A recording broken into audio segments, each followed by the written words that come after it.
नमस्कार। स्कूल विद्यार्थी इस यूट्यूब चैनल में आप सभी का बहुत बहुत स्वागत।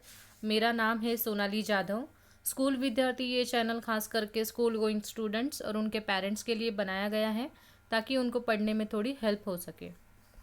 आज हम देखने वाले हैं स्टैंडर्ड है 10th, सब्जेक्ट है मराठी अक्षर भारती। टॉपिक है आज का क्वेश्चन बैंक ऑफ 2021 जो कि गवर्नमेंट ने अभी अभी हमें प्रोवाइड किया है। बोर्ड महाराष्ट्र, ईयर है 2021, मीडियम है इंग्लिश मीडियम का जो मराठी अक्षर भारती की बुक है, तो उसका क्वेश्चन बैंक आज से हम चालू करने वाले हैं। विषय मराठी अक्षर भारती। आपको जो पीडीएफ की लिंक भेजी है उसी से मैंने ये डाउनलोड किया है। अगर जिन बच्चों के पास ये नहीं है लिंक, तो इसी का लिंक मैं डिस्क्रिप्शन में भी दे दूँगी, तो आप इसका प्रिंट आउट निकाल सकते हैं और उनको प्रैक्टिस कर सकते हैं। ठीक है। सो क्वेश्चन बैंक आपको जो स्टेट बोर्ड है हमारा महाराष्ट्र का, उन्होंने ये प्रोवाइड किए हैं ताकि बच्चे इसका प्रैक्टिस करें और शायद से इसमें से आपको कुछ क्वेश्चन आ जाए। ठीक है। सो आगे जाने से पहले अगर आपको ये वीडियो या फिर इसके से पहले जो आपने वीडियो देखे हैं वो अच्छे लगते हैं तो प्लीज़ उनको लाइक किया कीजिए। चैनल को जिन्होंने अभी तक सब्सक्राइब नहीं किया है तो चैनल को सब्सक्राइब कीजिए और याद से बेल आइकॉन को क्लिक कीजिए। आपको पुराने वीडियो का नोटिफिकेशन नहीं आएगा, तो आपको पुरानी जितनी भी वीडियोस है तो वो आपको प्लेलिस्ट में जाके देखनी होगी। वहाँ पे मैंने पर्टिकुलर फोल्डर बनाए हैं प्लेलिस्ट में, तो आप जिस फोल्डर पे क्लिक करोगे मराठी की कविता है, तो उस पर अगर आप क्लिक करते हो तो वो जितनी भी मराठी की पोयम है विद द मीनिंग आपको मिल जाएंगी। क्वेश्चन आंसर चाहिए तो क्वेश्चन आंसर के पीडीएफ पे प्लेलिस्ट पे आप क्लिक कीजिए। तो इस तरह से मराठी व्याकरण, निबंध, इसके अलग अलग प्लेलिस्ट बनाए हैं, तो प्लीज़ आप प्लेलिस्ट का यूज़ कीजिए पुराने वीडियोस के लिए, और जितने भी नए वीडियोस मैं अपलोड करती हूँ उसका नोटिफिकेशन आने के लिए आपको बेल आइकॉन को क्लिक करना है। ओके, शुरुआत करते हैं। विभाग 1 हमें गद्य है, तो जितने भी गद्य यानी कि आपके चैप्टर्स, तो जितने भी चैप्टर्स है उसमें से उन्होंने 2-3 पैसेज दिए हैं सॉल्व करने के लिए। ठीक है। पहला पैसेज जो है वो शाल, ये जो चैप्टर है हमारा चैप्टर नंबर 3 शाल, जिसके लेखक है रा.ग. जाधव, तो उनका ये पैराग्राफ है। पैराग्राफ में एक बार आपको रीड करके बताती हूँ। पैराग्राफ रीड करना बहुत बहुत इम्पॉर्टेंट है, इसको प्लीज़ स्किप मत कीजिए। ओके, सो हम लोग पैराग्राफ रीड करते हैं। पुढे 4-5 दिवस मला काही कामांमुळे संध्याकाळी ओंकारेश्वरला जाण्यास उसंत लाभली नाही। त्यानंतर मी नेहमीप्रमाणे ये जा करत राहिलो। मग एकदम त्या भिक्षेकरी वृद्धाची आठवण आली। तो नेहमीच्या ठिकाणी नव्हताच। तेथील पुलावर चक्कर मारावी म्हणून मी उठलो व पुलावरून चालू लागलो। पुलाच्या जवळपास मध्यावर तो भिक्षेकरी म्हातारा दिसला। मी लगबगीने त्याच्याकडे गेलो। पाहतो तो काय, तीच चिरगुटे अंगाखाली व अंगावर, तेच कुडकुडणे, तेच दीनवाणे जिणे। मी म्हटले, बाबा तुम्ही मला ओळखले? त्याने नकारार्थी मान हलवली। मग मीच म्हटले, बाबा 5-6 दिवसांपूर्वी मी तुम्हाला 2 शाली दिल्या होत्या, आठवते? यावर म्हातारा खुल्ला व पुन्हा हात जोडून म्हणाला, हे भल्या माणसा, तू लई मोठा, म्यासनी शाली दिल्या, पण बाबा म्या भिकाऱ्याला शाली कशा शोभतील? त्या शोभेपेक्षा पोटाची आग लई वाईट. मी शाली इकल्या व 2-3 दिवस पोटभर जेवून घेतलं बाबा. आमचं हे असलं बिकट जीणं. तुझं लई उपकार आहेत बाबा. शालीची शोभा आणि ऊब व पोटाची आग आणि अन्नाची ऊब. भुकेलेल्यास अन्न द्यावे, तहानलेल्यास पाणी द्यावे, आणि हेही जमले नाही तर अभाग्यांना सन्मानाच्या शाली तरी द्याव्यात. सो इस तरह से ये पैसेज है। आई होप इसका मीनिंग आपको पता चला होगा, क्योंकि इसका मीनिंग ऑलरेडी मैंने शाल चैप्टर जब एक्सप्लेन किया है तो उसमें मैंने पूरा वर्ड टू वर्ड हिंदी और मराठी ट्रांसलेशन ऐसे आपको बताया है। अगर आपने वो वीडियो नहीं देखा है तो मैं उसका भी लिंक डिस्क्रिप्शन बॉक्स में दे दूंगी ताकि वो चैप्टर आप अच्छे से ध्यान से सुने। जब तक आपको चैप्टर या फिर ये जो सेंटेंस है नहीं समझ में आएगा तब तक आप उसमें आंसर नहीं ढूंढ पाओगे। तो it is very very important कि आप जो पैसेज पढ़ रहे हो तो उसका आपको मीनिंग समझ में आना चाहिए, ठीक है। सो बहुत सारे बच्चे नॉन मराठी बच्चे हैं जिनको मराठी इतने अच्छे से समझ में नहीं आती है, तो प्लीज़ आप थोड़ा वक्त निकालिए, अभी भी आपके पास बहुत टाइम है एग्ज़ाम के लिए। तो जितने भी चैप्टर मैंने एक्सप्लेन किए हैं तो वो आपको प्लेलिस्ट में मिल जाएंगे, तो उनको एटलीस्ट सुनिए, सिर्फ सुनने से भी आपका बहुत सारा स्टडी हो जाएगा, ठीक है। सो अगर मैंने यहाँ पे एक्सप्लेन करना चालू किया इस पैराग्राफ को फिर से तो बहुत लेंदी वीडियो हो जाएगा। पहला क्वेश्चन क्या है और क्वेश्चन का आंसर कैसे ढूंढना है ये मैं यहाँ पे आपको सिखाने वाली हूँ। पहला देखिए, प्रश्न क्रमांक 1 उतार्याच्या आधारे सूचनेनुसार कृती करा। उतारा यानी कि पैराग्राफ, आधारे का मतलब होता है विद द हेल्प, सूचनेनुसार मतलब जैसे आपको बताया गया है। तो यहाँ पे इस क्वेश्चन का मीनिंग होता है कि जो आपको पैराग्राफ दिया है उसके बेस पे आपको जितनी भी सूचनाएं दी जाएंगी, मतलब जितने भी क्वेश्चन पूछे जाएंगे तो उसका आपको आंसर देना है, ठीक है। पहला है आकलन कृति, ठीक है, मतलब आपको पैराग्राफ को समझना है और नीचे दिए क्वेश्चन का जवाब देना है। पहला क्वेश्चन है एका वाक्यात उत्तरे लिहा, मतलब एक आंसर इन वन वर्ड, ये होता है answer in one sentence, okay. पूरे वाक्य में आपको इस प्रश्न का उत्तर लिखना है। यहाँ पे मार्क्स है 2, मतलब इन्होंने पैटर्न कैसे रखा है आपके एग्ज़ाम में, अगर आपने एग्ज़ाम पैटर्न का वीडियो वाला जो मैंने वीडियो बनाया था कि प्रश्न पत्रिका क्वेश्चन पेपर आपका कैसे होता है 80 मार्क्स का, उसका मैंने वीडियो बनाया था, तो उसमें आपको पता है कि आपको गद्य में से एक पैसेज आता है जो कि 7 मार्क का होता है, ऐसे आपको 2 पैसेज आते हैं, ठीक है। तो उसी के अकॉर्डिंग इन्होंने ये सब मार्क्स दिए हैं कि 7 मार्क्स का पूरा पैराग्राफ है, तो उसमें से 2 मार्क्स का आपका क्या है, आंसर इन वन सेंटेंस है, ठीक है। सो पहला क्वेश्चन क्या है, म्हातारा भिक्षे करी कोठे बसला होता। फिर से रिपीट करती हूँ, म्हातारा भिक्षे करी कोठे बसला होता। भिक्षेकरी यानी कि भिकारी, ठीक है। म्हातारा यानी कि ओल्ड, जो ओल्ड भिकारी था, ओल्ड बेगर था, वो कहाँ पे बैठा था।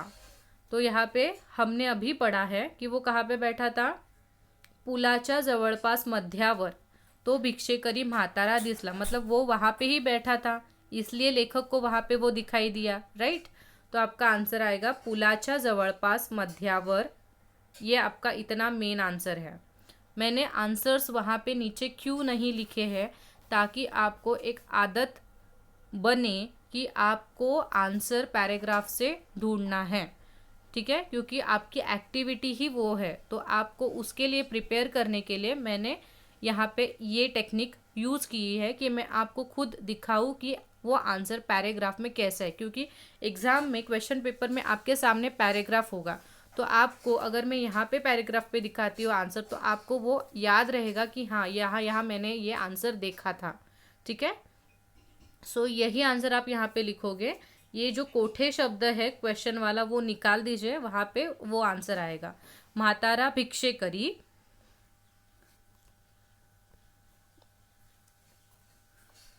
ओके, हाँ, म्हातारा भिक्षे करी पुलाच्या जवळपास मध्यावर बसला होता, ये एज इट इज़ रहेगा। सिर्फ यहाँ पे क्या आएगा, यहाँ पे क्या आएगा, जो हमने ऊपर वाला बॉक्स किया है वो यहाँ पे आने वाला है, पुलाच्या जवळपास मध्यावर, मतलब पुल के पास बीच में, मध्यावर यानी कि बीच में, ओके, क्लियर। अभी दूसरा देखेंगे, भिक्षेकर्याने अंगावर व अंगाखाली काय पांघरले होते, मतलब उस भिकारी ने बॉडी पे और उसके बॉडी के नीचे उसने क्या पांघरले का मतलब है स्प्रेड किया था, बैठने के लिए कैसे हम लोग चादर फैलाते हैं और उसके ऊपर बैठते हैं, तो वही चीज़ पूछी है कि जो भिखारी था उसने क्या ओढ़ा था उसके बॉडी के ऊपर, शरीर के ऊपर, और क्या फैला कर वो बैठा था उस पर। तो यहाँ पे देखिए वो भी आंसर यहाँ पे ही है, चिरगुटे अंगा खाली व अंगावर, ठीक है। सो चिरगुटे में इसका मतलब क्या होता है, चिरगुटे यानी कि फटा हुआ कपड़ा, फटा हुआ चद्दर या फिर थोड़ा फटा हुआ दुपट्टा है, तो इस तरह का जो कपड़ा होता है तो उसको चिरगुटे बोलते हैं। वही उसने ओढ़ा भी था और वही फैलाकर वो उसी पे बैठा था। तो आपका आंसर ये है चिरगुटे। ओके, सो यहाँ पे काय के जगह पे आपका आंसर आएगा, बाकी ये एज इट इज रहेगा। तो आंसर क्या आएगा? भिक्षे कर्याने अंगावर व अंगाखाली चिरगुटे पांघरलेले होते। यहाँ पे क्या लिखोगे आप?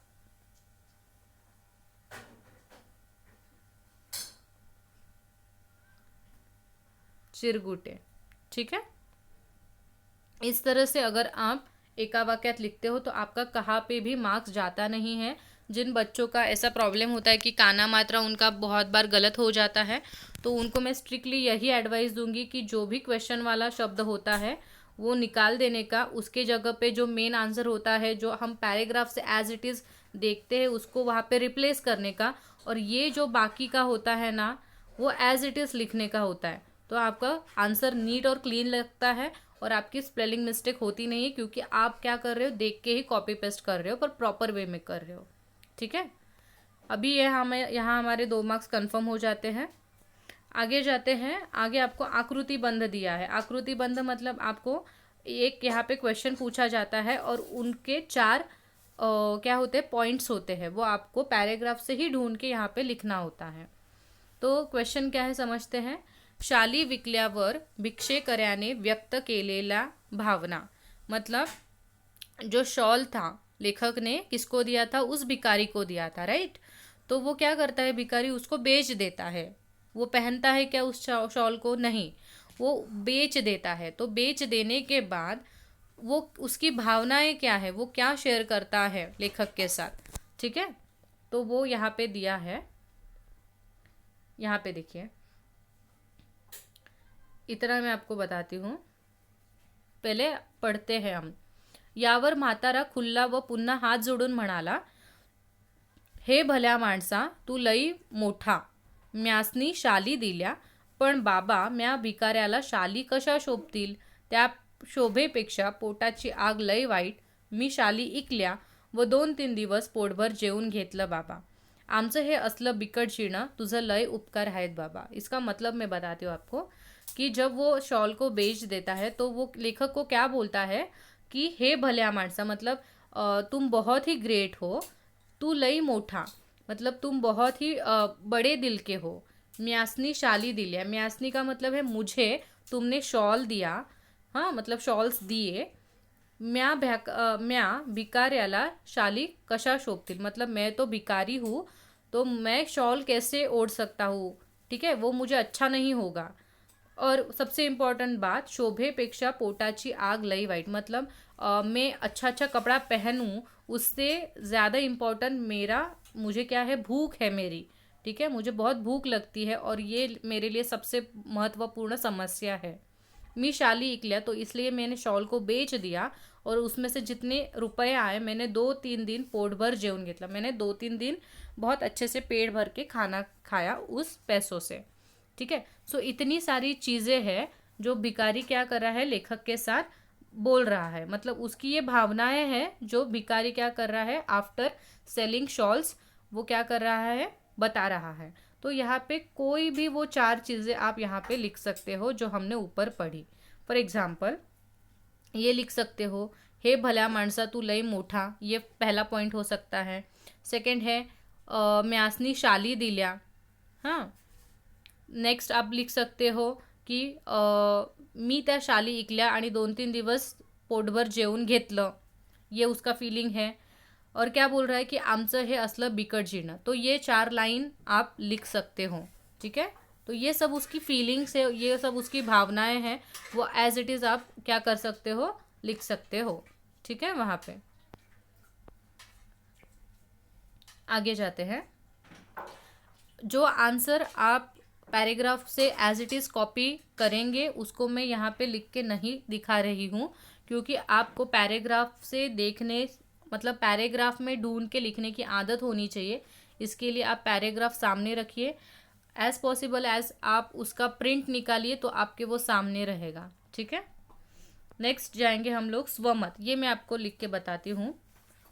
स्वमत यानी कि आपको पता है पर्सनल रिस्पॉन्स होता है, जो कि हमेशा 3 मार्क्स के लिए आता है। देखिए ऊपर वाले दोनों क्वेश्चंस, ये वाला आकृति पूर्ण करा और उसके एका वाक्य, ये हमें पैराग्राफ में मिल गए, ठीक है, तो इसका कोई प्रॉब्लम नहीं होता, ये 2-2 4 मार्क्स हमारे सिक्योर हो जाते हैं।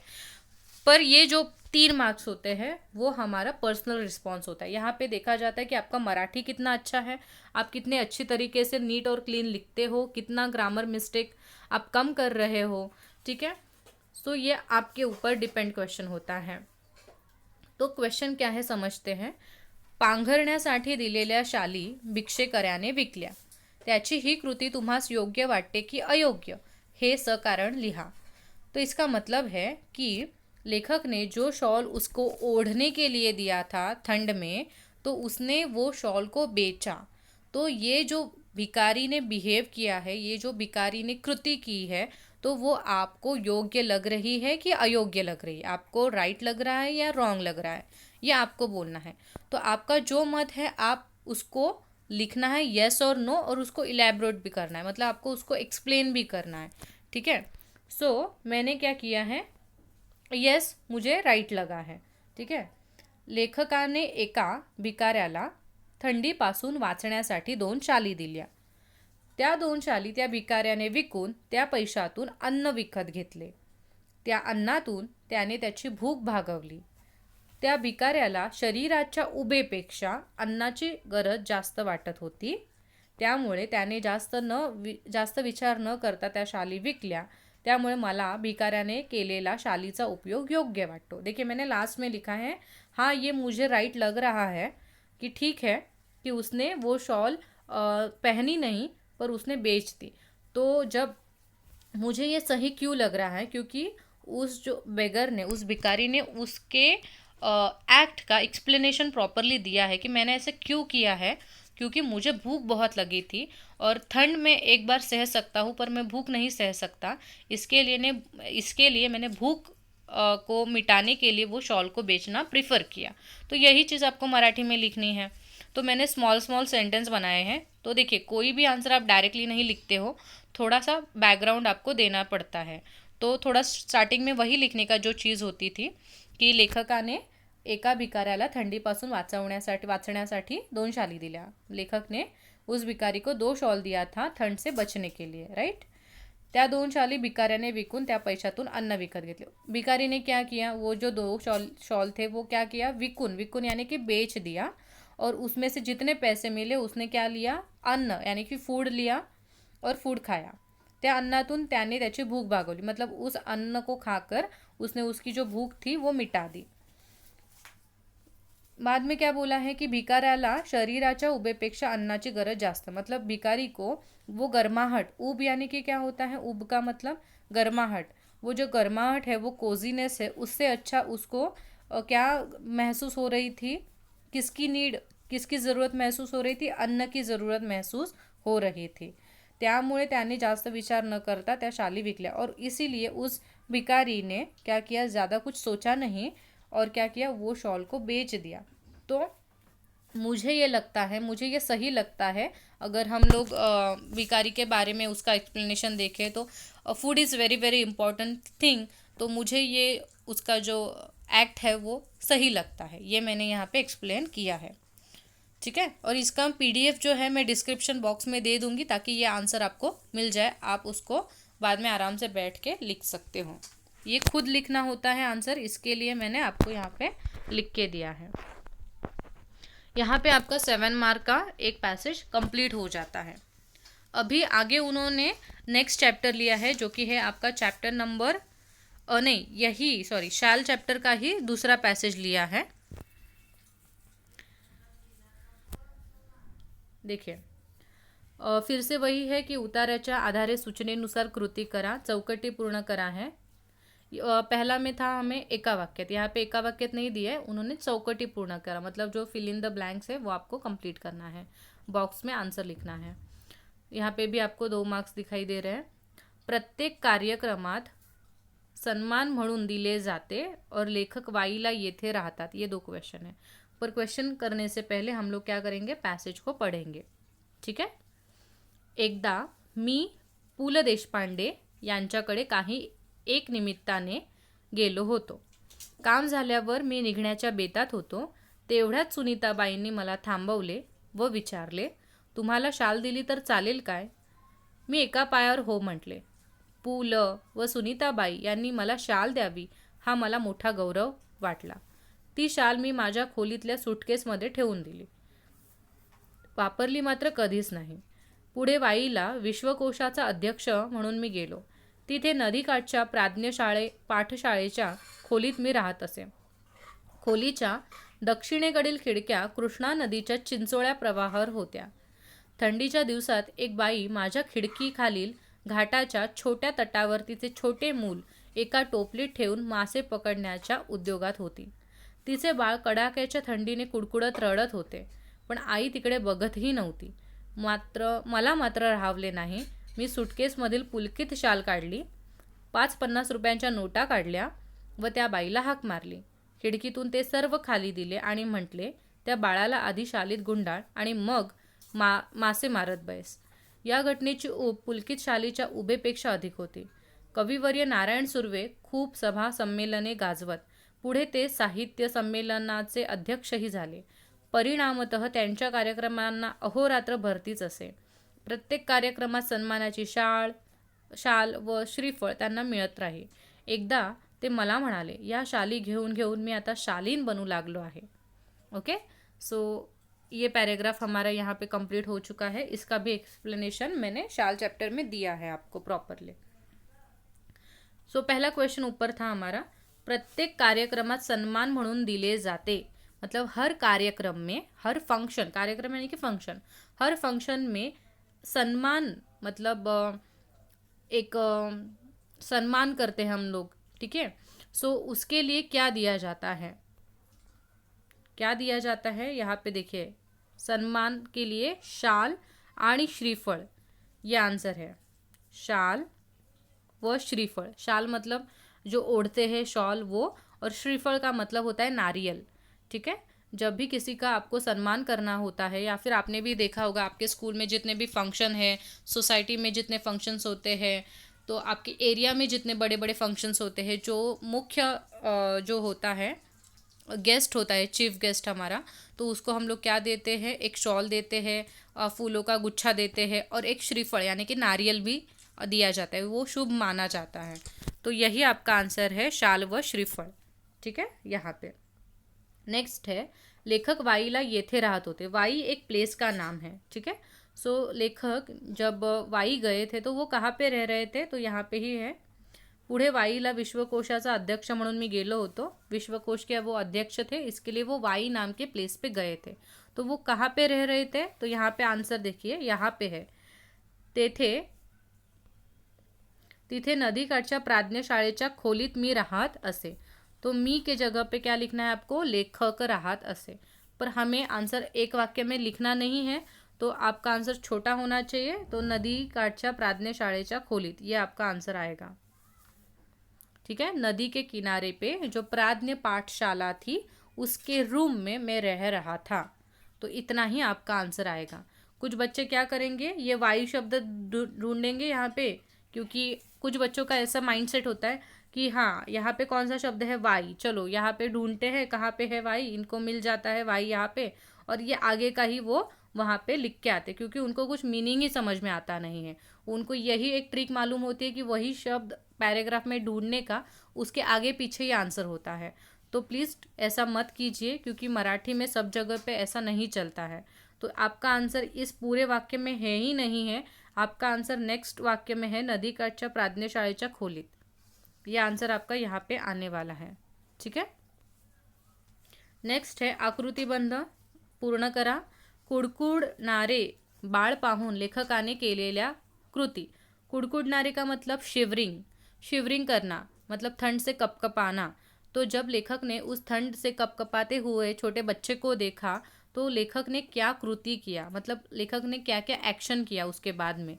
तो यहाँ पे हमने पढ़ा था कि हाँ, लेखकाने सुटकेसमधील, यहाँ पे मी है तो आपको मी नहीं लिखना है, क्योंकि आपने थोड़ी निकाला है वो शॉल, तो आप मी नहीं यूज़ करोगे.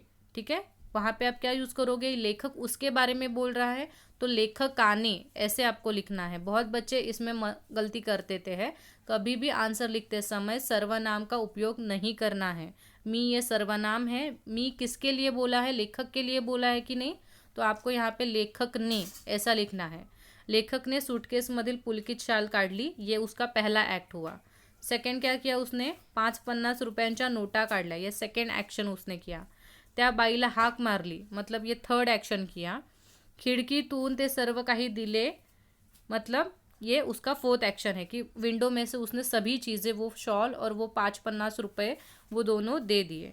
ठीक है, तो ये 4 एक्शन लेखक ने किए हैं जब उसने रोते हुए बच्चे को देखा था। आपका 4, 1, 2, 3 और 4। Okay, clear. स्वमत कृती, शालीमुळे शालीनता जाते हे विधान स्पष्ट करा। मतलब शॉल ज़्यादा मिलने के वजह से जो शालीन गुण होता है, जो अच्छाई होते हैं हमारे में, तो वो निकल जाती है। तो ये जो विधान है जो हमारे राघव यादव बोल रहे हैं, तो आपको उसको स्पष्ट करना है, आपको उसको एक्सप्लेन करना है कि उन्होंने वैसा क्यों बोला है कि शॉल मिलने से, ज़्यादा प्राइजेस मिलने से क्यों इंसान बदल जाता है, क्यों वो अहंकारी होता है। ठीक है, तो ये आपको एक्सप्लेन करना है। देखिए, शालीमुळे शालीनता जाते हैं बरोबर आहे।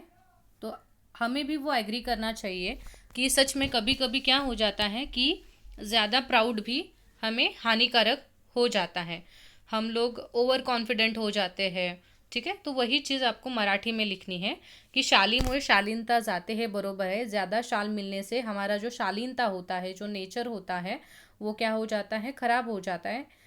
तो ये बराबर है, कारण सन्मानाचे प्रतीक म्हणून शाल दिली जाते। सन्मान, हाँ, आपको अगर कोई सम्मान दे रहा है तो उसका एक प्रतीक होता है, एक सिंबल होता है कि वो आपको क्या देता है, शॉल देता है। अति सन्मान हा नेहमीच आपल्या प्रगतीसाठी घातक असतो। और ज़्यादा ओवर सन्मान जब आपका होने लगता है, आपका सब जगह से बहुत सारा आपको अटेंशन दिया जाता है, तो क्या हो जाता है, वो आपके सक्सेस को कभी कभी बहुत ही हार्मफुल होता है, प्रगतीसाठी घातक असतो। ठीक है, क्यों ऐसा मैंने यहाँ पे क्यों लिखा है, क्योंकि जब आपको ज़्यादा अटेंशन मिलता है तो क्या होता है कि आप में सेल्फ प्राउड ज़्यादा बढ़ जाता है, अहंकार आ जाता है। ठीक है, जास्त शाली मिळवलेला माणूस स्वतःला जास्त श्रेष्ठ समजू लागतो। मतलब जिस इंसान को सबसे ज़्यादा शॉल मिला है, सबसे ज़्यादा, हमारे लैंग्वेज में बोलेंगे क्योंकि हम अभी शॉल पे ज़्यादा रिलेट नहीं कर पाएंगे, तो मैंने इसके लिए आपको बोला है कि अगर आपको ज़्यादा प्राइजेस मिलते हैं, बहुत सारे मेडल्स मिलते हैं, तो एक प्राउड, ओवर प्राउड मन में क्या होता है, स्टार्ट होता है कि नहीं नहीं मुझे सब कुछ आता है, आई एम द ग्रेट, ऐसी फीलिंग मन में धीरे धीरे धीरे डेवलप होने लगती है। और इसी वजह से बहुत सारी प्रॉब्लम्स फिर आगे हमारे लाइफ में आ जाती है। तो यहाँ पे भी वही चीज़ लिखी है कि जास्त शाली मिळवलेला माणूस स्वतःला श्रेष्ठ समजू लागतो। श्रेष्ठ यानी कि ग्रेट समझने लगता है वो खुद को, त्यामुळे तो अहंकारी बनतो और इसी के वजह से वो अहंकारी बन जाता है, ओवर प्राइड हो जाता है। दुसऱ्या माणसाला तो कमी समजू लागतो, मतलब हमारे सामने जो दूसरा इंसान है उसको हम लोग बहुत कम समझने लगते हैं जब हम ओवर प्राउड फील करते हैं खुद को कि नहीं मेरे जैसा मैं ही, मतलब मैं जितना ग्रेट हूँ उतना कोई भी ग्रेट नहीं है। तो ऐसे थॉट्स हमारे मन में आ जाते हैं, हम दूसरे लोगों को कम समझने लगते हैं। ज्या माणसाचे स्वतःवर नियंत्रण असते तोच माणूस या प्रसिद्धीच्या मायाजाळातून स्वतःला वाचवू शकतो। मतलब जो ग्रेट इंसान होते जैसे कि स्वामी विवेकानंद है, छत्रपति शिवाजी महाराज है, डॉक्टर अंबेडकर जी है, तो बहुत ऐसे ग्रेट लोग हैं जो सच में बहुत ही ग्रेट होते हैं। तो उनको कितना भी आप उनकी तारीफ करें या फिर उनको आप कुछ भी दे, तो वो, उनको पता है, उनका नॉलेज इतना गहराई तक पहुंचा हुआ होता है कि उनको पता है कि हमें इस मोह जो जाल है, ये जो माया जाल है प्रसिद्धि का, फेमस होने का, तो उसमें हमें नहीं खोना है। हमें पता है कि हम कौन हैं और हमें हमारे जैसा ही रहना चाहिए। ठीक है, हमें अहंकारी नहीं बनना चाहिए। पर ये कौन सोच सकता है जो सच में बहुत ग्रेट है, जिस पे खुद का कंट्रोल है, जिसका माइंड पे खुद पे माइंड पे खुद का कंट्रोल है, तो वही ये चीज़ कर सकता है। अदरवाइज ज़्यादा फेमस होना ये आपको हमेशा क्या होता है, डेंजरस ही होता है. प्रत्येकाला ते शक्य नहीं, मतलब किसी मतलब नॉर्मल इंसान या फिर जो साधारण इंसान है तो उसको ये पॉसिबल नहीं होता है, वो उसमें अटक ही जाता है. तो शाली के वजह से, शालीनता जाते मतलब ओवर प्राउड के वजह से हमारा जो अच्छा ही होता है, अच्छा गुण होता है, वो निकल जाता है. उस पर मैं एग्री करता हूँ. ठीक है, एक बार मराठी में प्रॉपरली मैं एक्सप्लेन कर मतलब रीड करके बताती हूँ. शालीमुळे शालीनता जाते हे बरोबर आहे, कारण सन्मानाचे प्रतीक म्हणून शाल दिली जाते. अतिसन्मान हा नेहमीच आपल्या प्रगतीसाठी घातक असतो. जास्त शाली मिळवलेला माणूस स्वतःला जास्त श्रेष्ठ समजू लागतो, त्यामुळे तो अहंकारी बनतो. दुसऱ्या माणसांना तो कमी समजू लागतो. ज्या माणसाचे स्वतःवर नियंत्रण असते तोच माणूस या प्रसिद्धीच्या मायाजाळातून स्वतःला वाचू शकतो. प्रत्येकाला ते शक्य नाही. ठीक है, तो ये मैंने एक्सप्लेन यहाँ पे किया है.